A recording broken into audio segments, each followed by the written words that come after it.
ابدیت و بندگی نفس کی یا انسانوں کی کرتے ہیں، رمضان میں مہینہ بھر ہر روز ایاک نعبد و ایاک نستعین کا اقرار کرنے کے باوجود رمضان کے بعد سال بھر نماز ادا نہیں کرتے، شرکی عقائد و اعمال میں گرفتار رہتے ہیں، کسی کو اس بے شعوری کا احساس ہی نہیں۔ شرک کرتے ہوئے مدد، مرادیں، دعائیں اور مخلوق سے کرتے ہیں، رسول اللہ سے محبت کا دعویٰ کرنے کے باوجود اللہ کی عبدیت اور بندگی رسول اللہ صلی اللہ علیہ وسلم کے طریقے پر نہیں کرتے۔ نماز کے بعد زندگی کے معاملات میں اور کاروبار میں جی کے طریقوں پر چلتے ہوئے دنیا کی محبت میں دنیا کو حاصل کرنے دھوکہ، فریب، جھوٹ، بے ایمانی اختیار کرتے اور آخرت کو بھول جاتے ہیں۔ نماز ادا کر کے مالک یوم الدین کا اقرار کر کے دنیا حاصل کرنے، دودھ میں پانی ملا کر، نخلی گھی میں خوشبو ملا کر، نخلی شہد میں گڑ ملا کر اور نخلی دوائیں بنا کر یا سیمپل ایک بتا کر مال دوسرا بھیجتے، اس طرح تجارت کرتے رہتے ہیں۔ ملازمت میں نماز ادا کر کے مالک یوم الدین کا اقرار کر کے کرسی اور عہدے پر آ کر بیٹھتے ہی رشوت بھی لیتے ہیں۔ دن رات حرام مال سے بچوں کی پرورش کرتے ہیں، اہل و عیال کو سونا چاندی، عمدہ بھاری قیمتی لباس اور کپڑے دلا کر دنیا میں جہنمی زندگی گزارنے اور حرام مال سے دنیا کو چمکانے، دنیا کے عیش و آرام کے خاطر جھوٹی شان کے لیے نوکر، عمدہ فرنیچر، بھاری قالینیں دکھانے کے لیے موٹر بنگلہ بناتے اور اولاد کو ڈاکٹر اور انجینئر بنا کر دنیا کی زندگی کو چمکدار بنا کر فخر کرتے ہیں،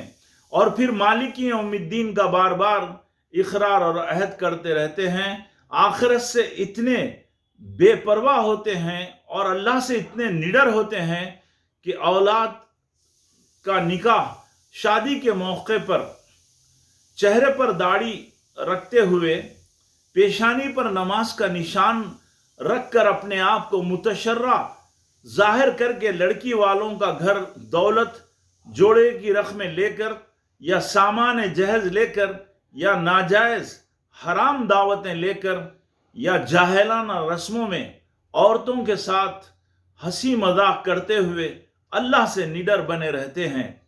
عورتیں مسلمان ہو کر نماز میں مالک یوم الدین کا اقرار کر کے اللہ کے حکم کے خلاف جسم کی نمائش کرتی ہیں، رسول اللہ کے منع کرنے کے باوجود مردانہ لباس اور حیت اختیار کرتی ہیں اور اپنی لڑکیوں کو خاص طور پر ماڈرن تہذیب کے تحت مغربی لباس پہناتی ہیں، باریک نیم اوریاں لباس پہنتی، اللہ کے حکم کے خلاف کھلا سر اور بال کھلے رکھتی، اللہ کی تاکید کے باوجود سینے پر دوپٹہ اوڑے بغیر میکسی پہن کر اپنے سینے کو چھپائے بغیر زیور کی نمائش کرتی ہوئی محفلوں میں جاتی ہیں، حرام مال سے عمدہ لباس زیور خرید کر فخر کرتی ہیں، اللہ کے حکم کے خلاف آدھا حجاب یا بے پردگی کے ساتھ آزادی کا احساس رکھ کر پردے کو غیر مہذب سمجھ کر مغربی تہذیب کی نقالی میں مردوں میں خلط ملط ہو کر رہتی ہیں۔ امانت میں خیانت کرنے والے مالک یوم الدین کا بار بار اقرار کرتے ہیں اور لوگوں کی دکانوں اور زمینات پر ناجائز قابض رہتے ہیں، قرض لے کر یا روپیہ پیسہ امانت کے طور پر رکھ کر ڈبا دیتے ہیں۔ مالک یوم الدین کا اقرار کرنے والے آخرت کو بھول کر، آخرت کی پرواہ نہ کر کے دنیا حاصل کرنے یا نفس کی ترغیبات پر انتقام لینے جھوٹے مقدمات ڈالتے ہیں۔